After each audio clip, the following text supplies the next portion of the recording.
versículo 1. Amém? Quando todos encontrarem, a gente vai iniciar a leitura.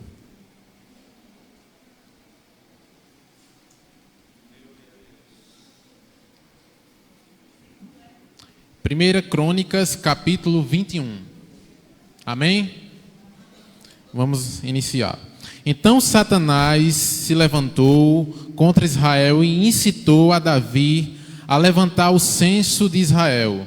Disse Davi a Joabe e aos chefes do povo: Ide, levantai o censo de Israel, desde Beceba até Dan, e trazei-me a apuração para que eu saiba seu número. Então disse Joabe: multiplique o Senhor teu Deus a este povo 100 vezes mais. Porventura, ó rei, meu senhor, não sou todos servos de meu senhor? Por que requer isso, meu senhor? Por que trazer assim culpa sobre Israel? Porém a palavra do rei prevaleceu contra Joabe. Pelo que saiu Joabe e percorreu todo Israel. Então voltou para Jerusalém. Deu Joabe a Davi o recenseamento do povo. Havia em Israel 1.100.000 homens que puxavam da espada.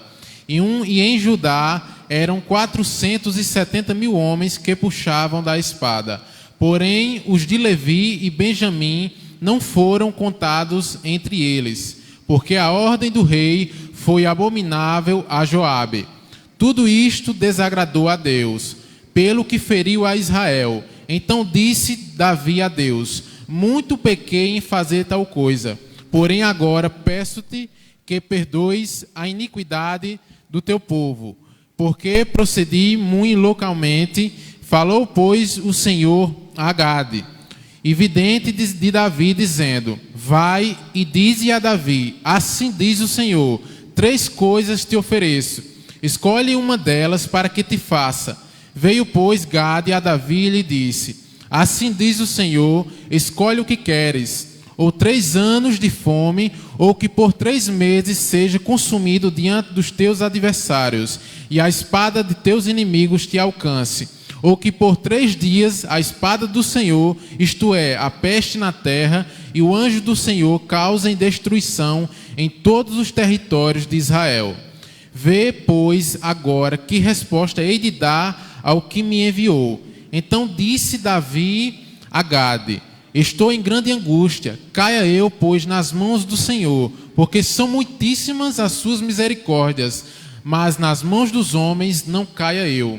Então enviou o Senhor a peste a Israel, e caíram de Israel 70.000 homens. Enviou Deus um anjo a Jerusalém para destruir. Ao destruí-la, olhou o Senhor e se arrependeu ao mal, e disse ao anjo destruidor: basta, retira agora a mão. O anjo do Senhor estava junto à eira do Ormã, e o Jebuseu. Levantando Davi os olhos, viu o anjo do Senhor que estava entre a terra e o céu, com a espada e desembainhada na mão, estendida contra Jerusalém. Então Davi e os anciãos, cobertos de panos de saco, se prostraram com o rosto em terra. Disse Davi a Deus: não sou eu que disse que se contasse o povo? Eu é que pequei, eu é que fiz muito mal. Porém estas ovelhas que fizeram? Ah, Senhor, meu Deus, seja pois a tua mão contra mim e contra a casa de meu pai, e não para castigo do teu povo. Então o anjo do Senhor disse a Gade que mandasse Davi subir para levantar um altar ao Senhor na eira de Ormã, o Jebuseu. Subiu, pois, Davi segundo a palavra de Gade, que falara em nome do Senhor. Virando-se Ormã, viu o anjo, e esconderam-se seus 4 filhos que estavam com ele. Ora, Ormã estava desbulhando trigo. Quando Davi vinha chegando a Ormã, este olhou e o viu, e saindo da eira, se inclinou diante de Davi com o rosto em terra. Vamos. Amém. Deus abençoe o Bruno. Poder sentar, meus queridos irmãos. A leitura acabada de ler, e que a gente vamos procurar expor dentro daquilo previsto, inicia-se a narrativa através de um censo, né?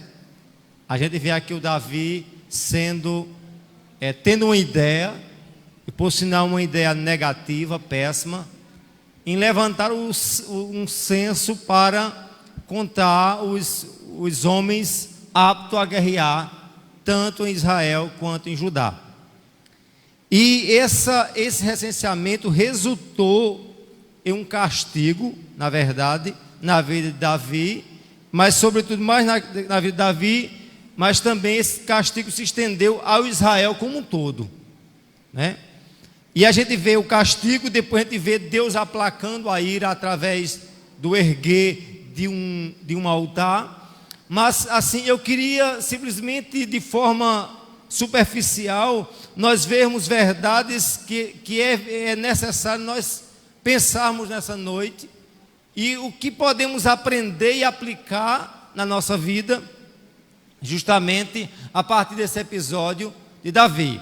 E aí eu queria ver com vocês, meus irmãos, que a gente tem que principiar e pensar que somos chamados num grande dilema a reconhecer as nossas responsabilidades. Essa é a palavra-chave que eu quero nortear essa fala. Porque no tempo que vivemos, as pessoas sempre se isentam de suas responsabilidades. E não é só uma marca do homem pós-moderno, mas mais do que ao longo da história, essa isenção, né? Um exemplo, alguém mata alguém dentro de uma favela, a gente diz, não, ele matou porque foi a comunidade, foi o seio que o fez. Alguém quando rouba, alguém quando denigre, alguém quando faz alguma coisa, sempre a gente tem uma justificativa para isentar a responsabilidade. A gente sabe que os contextos que os cercam são desfavoráveis, mas em nenhum momento eu, você nem ninguém pode se isentar de responsabilidade alguma. E a gente vê essa isenção da responsabilidade do homem desde na queda. Deus havia feito uma árvore no meio do jardim, disse, coma de todas as árvores, menos dos frutos, menos do fruto do conhecimento do bem e do mal. Não é isso? Simplesmente Eva é tentada, cai, como é que diz ao esposo, quando o Senhor indaga, por que comestes, Adão? Aí eu comi porque eu sou ruim mesmo. Eu comi porque eu sou delinquente. Não, o problema não foi eu, Senhor. O problema foi quem? Foi a mulher que tu me destes. Duas coisas que a gente vê, ele culpando a quem? A mulher e Deus que criou a mulher. E eu digo que a figura de Adão, a figura de Zé Maria, de Jonathan, de Marinéia, de Nalva, de Gracinha, de fato, fazemos da mesma forma, diante dos nossos problemas, dos nossos deslizes, das nossas falhas, a gente sempre quer culpar alguém, erguer um bode expiatório, dizer eu pequei, eu falhei, eu sou dessa forma porque vamos supor, é coisa da minha família, porque eu sou ignorante por natureza, e coisa desse tipo.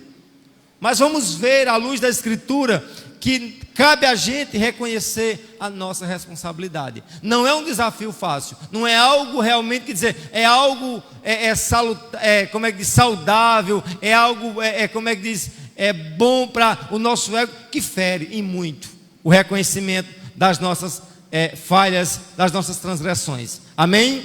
E aí você vê, meus queridos, que Davi nos ensina algo tremendo. Davi errou ao levantar o censo. Davi errou por desobedecer aquilo que de fato Deus não queria. Mas aqui também Davi tem algo a nos ensinar nesse texto. E a primeira verdade que eu quero mostrar é que não se omita diante dos problemas que causamos. Não cabe a mim me omitir diante dos meus problemas. E aí você vê o verso 3, Davi reconhece isso.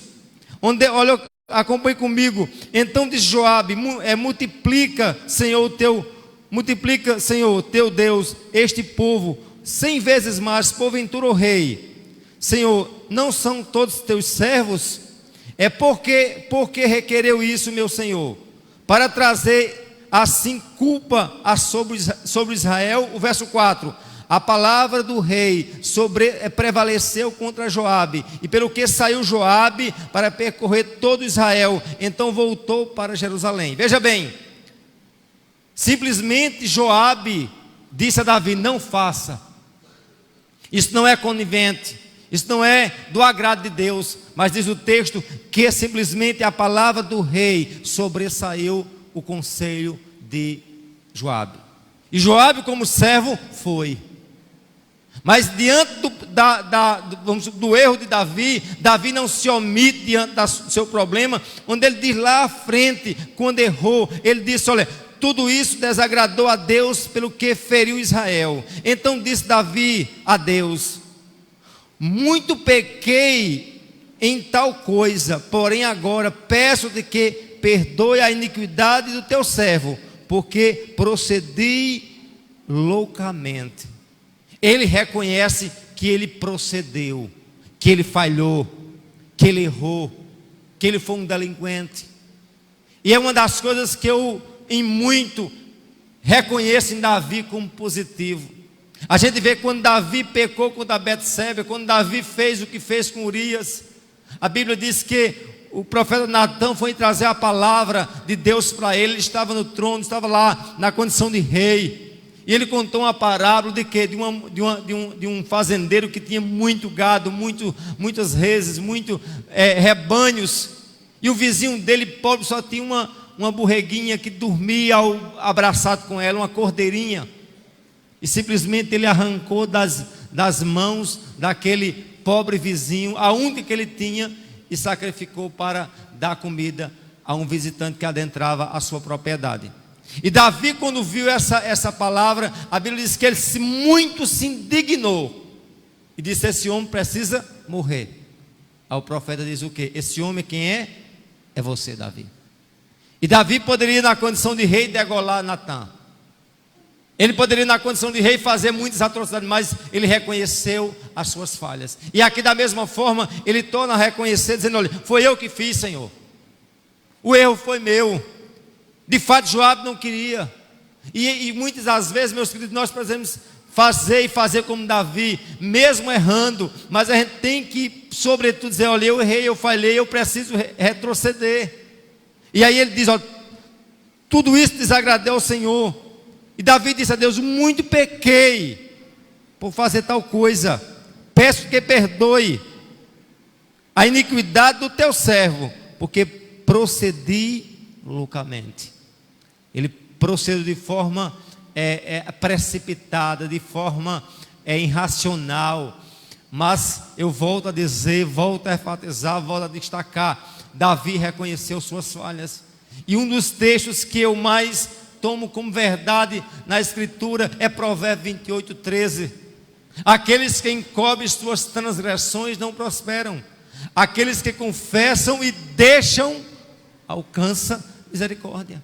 A gente vê a figura daquela mulher no poço de Sicar, estava meu dia com Jesus lá. Jesus pede água, e ela depois o que? Olha, vai lá, né? Chama o teu marido para tirar água. Eu não tenho marido. E o que é que Jesus disse? Dissestes bem, tivesse 5, e agora que tu tens não é teu.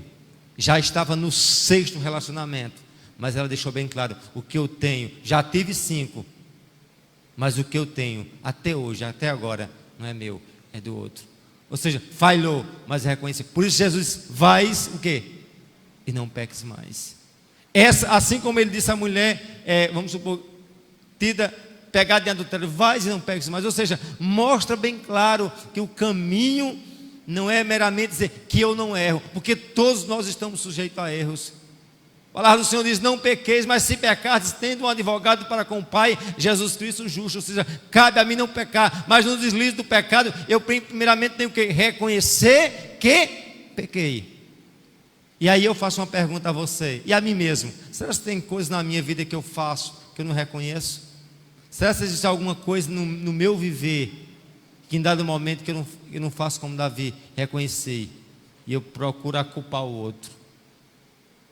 E aí é uma coisa que eu preciso redefinir na minha vida. Não sei se Jobson precisa, se Madneia precisa, mas nós precisamos redefinir o quanto a gente precisa reconhecer as nossas responsabilidades, reconhecer os nossos atos, reconhecer o quanto nós somos frágeis, falhos diante de Deus e dos homens. Amém, amados? Vamos aprender? Diga: não se omitir diante dos problemas que causamos. Quando você causar um problema, você, sou eu a causa. E reconhecer. Isso é o primeiro passo.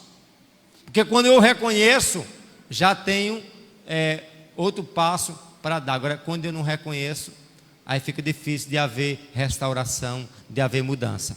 Segunda verdade, meus queridos, que esse texto nos ensina: humilhe-se perante o Senhor por suas transgressões. Davi também é um exemplo de humildade, onde ele diz aqui no verso 16, olha: levantando-se Davi os olhos, viu o anjo do Senhor que estava entre a terra e o céu, com a espada desembainhada na sua mão estendida contra Jerusalém. Então Davi e os anciãos, cobertos de panos de saco, se prostraram com o rosto em terra. Davi não estava com sua indumentária, Davi não estava com suas roupas de linho, Davi não estava com seu nariz empinado, mas diz o texto que Davi estava com roupas de saco, junto com os anciões, se humilhando e se dobrando diante do Senhor. Quer ter vitória na vida? Nunca esqueça: o caminho não é o orgulho, o caminho é a humildade.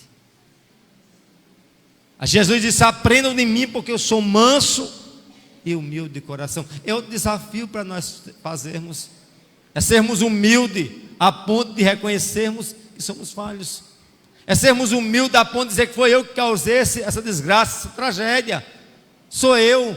Quantas das vezes os maiores problemas de relacionamento, especial dentro do lar, é porque cada um traz para si,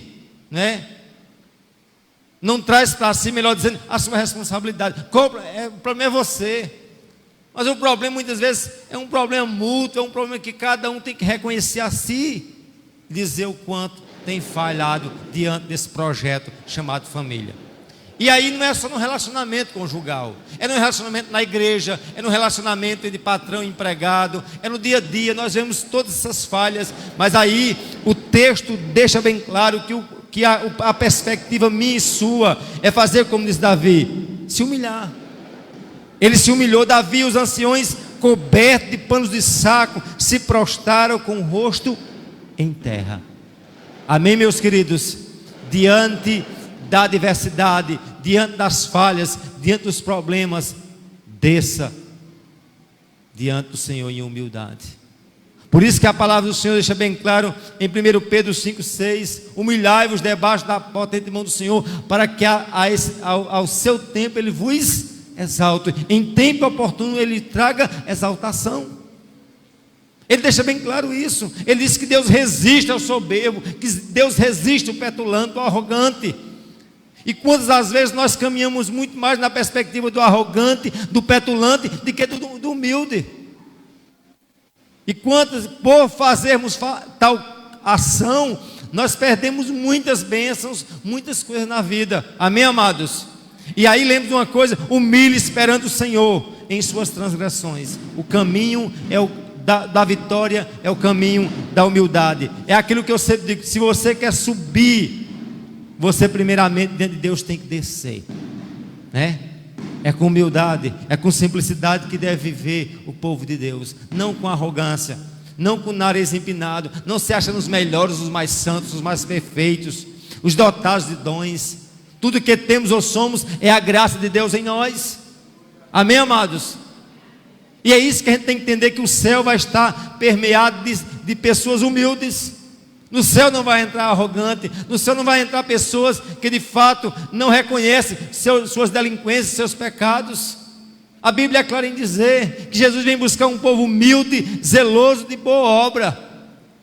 Tem que ter humildade, a ponto de fazermos como Davi fez. Amém? Mesmo o rei se humilhou, mesmo o rei se vestiu de saco, que era símbolo de um reconhecimento de falhas e de humildade diante de Deus. Amém, amados? Terceira verdade que eu quero também evidenciar aqui, que devemos oferecer ao Senhor aquilo que requer um preço. Vamos repetir junto, diga: devo oferecer ao Senhor aquilo que requer um preço. Analise que a gente não pode ofertar a Deus. Quando eu digo oferta, não é só oferta financeira, é a vida como um todo. Não oferte a Deus simplesmente de forma relapsa, não oferte a Deus de forma em que você vai dar o resto, o bagaço, de forma bem chula que eu estou assim a falar, mas a Bíblia requer de mim, de você, primazia. E Davi nos ensina nesse texto que quando ele errou, ele busca o profeta traz uma palavra para ele, diz: olha, vai lá buscar um ambiente, que Deus disse que esse ambiente que deve se erguer um altar. E ele poderia tranquilamente, Job, chegar lá e dizer: eu quero esse altar aqui erguido, eu quero esse ambiente para o Senhor. Mas ele foi de forma submissa, de forma humilde. Você pode vender esse pedaço de terra aí, que Deus quer? Quantas as vezes nós, na condição de superiores, vamos diante das pessoas e abusamos da boa vontade, e abusamos muitas das vezes da nossa autoridade, e aí não nos cabe a ser assim, mas ser como Davi, lembrar que ele tinha uma oferta para dar ao Senhor, ele tinha uma obrigação para dar ao Senhor, e essa oferta deveria ter um preço. Amém, meus queridos? E vamos aprender com Davi aqui, a partir do verso 22, acompanhe o texto por favor. O verso 22, a parte B, nos diz assim, olha: Então disse Davi a Ormã: dai-me este lugar da ira, a fim de edificar um altar ao Senhor, para que cesse a praga sobre o povo. Dai-me pelo seu devido valor. Diga comigo: dai-me pelo devido. Eles não me dá de todo jeito. Não, vamos vender, venda. Agora venda de acordo com o valor. Ou seja, ele não foi com exploração, mas ele sabia que eles poderiam erguer o altar, mas só poderia erguer o altar se o altar tivesse sido pago. Nunca esqueça, Deus não recebe de você oferta de carneiro manco, defeituoso. Toda a oferta do Senhor era oferta com primazia, animal sem defeito. Quantas às vezes o crente está na igreja, vem para a igreja aos 99 do segundo tempo, ele é uma pessoa que oferta de todo jeito, é uma pessoa que leva a vida para com o Senhor de forma puramente relapsa. Eu quero dizer, não tem validade nada disso. Amém, amados? Só tem validade para Deus quando eu de fato faço as coisas dentro de um preço, dentro do sacrifício. E Davi nos ensina isso daqui, né? Dai-me pelo seu devido valor. O verso 23, então disse Ormã a Davi: torne rei, meu senhor, para si, e faça dela o que bem lhe parecer. Ele prossegue: eis que eu dou os bois para o holocausto, os trilhos para a lenha, o trigo para a oferta de manjares, eu dou tudo. Olha o que é que disse Ormã: não precisa se preocupar com nada, eu não vou dar só a terra para erguer o altar, eu vou dar o boi para o sacrifício, eu vou dar o trigo, eu vou dar a lenha, eu vou dar absolutamente tudo. Se Davi fosse da qualidade de alguns pastores que a gente vê por aí, eles não, promessa de Deus, provisão de Deus, glória seja dada a Deus, eu não vou tirar um centavo do meu tesouro, porque Deus já levantou um vaso aqui, não é isso? Não é isso que muitos fariam? Davi disse: não, eu tenho que pagar o que eu estou devendo. Quando alguém for dar uma coisa a você, e você não tiver necessidade, não seja um aproveitador, não seja uma pessoa que abuse da boa vontade de alguém, meu querido. Amém? Tudo na vida precisa ter um preço. É isso que eu vejo nessa geração de hoje. Eu sempre olho para os meus meninos e vejo o quanto eles foram criados diferente de mim. Tudo na mão, comida na mão, escolhe o que vai comer, não sei o que, e fica aquele mimimi. É uma geração que você diz, geração do mimimi. Geração de crianças que não sabem de fato o que é fazer um brinquedo, brincar com uma roda, brincar com um carro de boi, brincar com uma sandália tora, enfia um prego ali, cai barra, ripar, e vai lá, e tem mais um mês de sandália havaiana. Esse menino não sabe o que é isso, porque tem tudo na mão. E aí você vê que Davi, meus queridos, nos ensina essa verdade. Eu tenho que oferecer ao Senhor aquilo que requer um preço. Amém, meus amados? E aí ele prossegue dizendo, olha, tornou o rei Davi a Amã, não, antes pelo seu inteiro valor quero comprar, porque não tornarei o que é teu para o Senhor, e nem oferecerei holocausto que não custe nada. Repita comigo, não oferecerei ao Senhor holocausto que não custe nada. Dá para você viver isso? Você está disposto a oferecer aquilo que Ele requer um preço? Não. Bom é aquele que não tem preço nenhum. O preço da salvação já foi pago, mas o preço da santificação, eu e você tem que pagar, em vida de comunhão, de intimidade com Deus. Só que a gente quer avivamento sem pagar preço. A gente quer ser salvação sem evangelização na vida dos outros.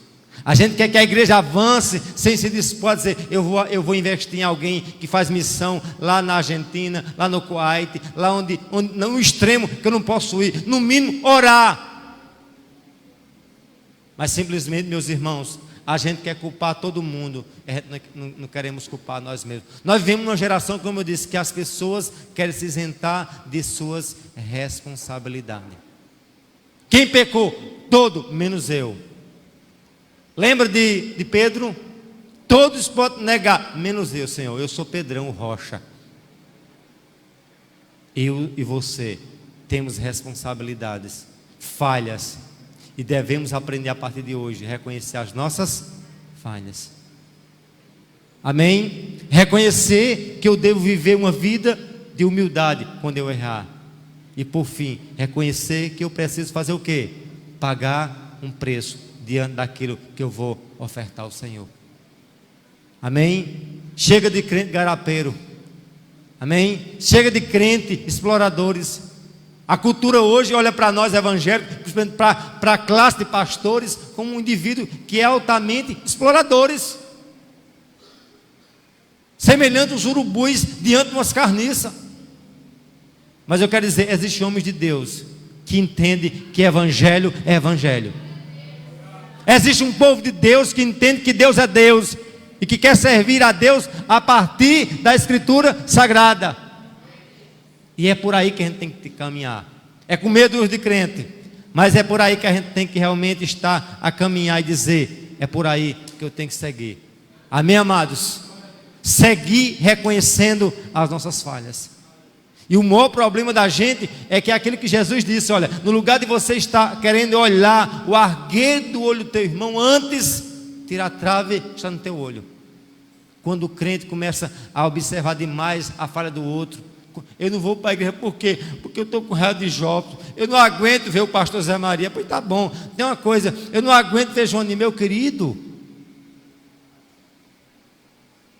olhe para si. Eles olharem para o autor e consumador da fé. Eu não tenho que olhar para os irmãos, eu tenho que olhar para Cristo. É porque o povo não me louva, o povo não reconhece. Acaba o final do ano, ninguém diz obrigado pastor, obrigado Marineia, obrigado Severina Rocha. Meu irmão, eu sei, não importa, o reconhecimento é do Senhor, o galardão é no céu, a morada da gente é na eternidade. É por aí que a gente tem que perceber isso. Eu sei que uma palavra de ano é bom, uma palavra de reconhecimento é bom, mas mais do que pensarmos e sonharmos nisso, vamos olhar para Cristo. Fixe os seus olhos nos céus, não olhe nem para A nem para B, fixe caminho para a glória. Porque quando você menos imaginar, teus olhos vão se fechar e vão se abrir na eternidade, ou nos céus ou no inferno. Quantos já partiram esse ano que nem imaginava que partiria? Nessa última quarta-feira eu estava enterrando um menino de 15 anos ali, vendo a dor de um pai e de uma mãe enterrando um filho de menos de 16 anos. Um menino que estava há 6 meses bom. Iniciou o ano e não terminou. Eu sou novo. Pode ser novo, pode ser velho, pode ser...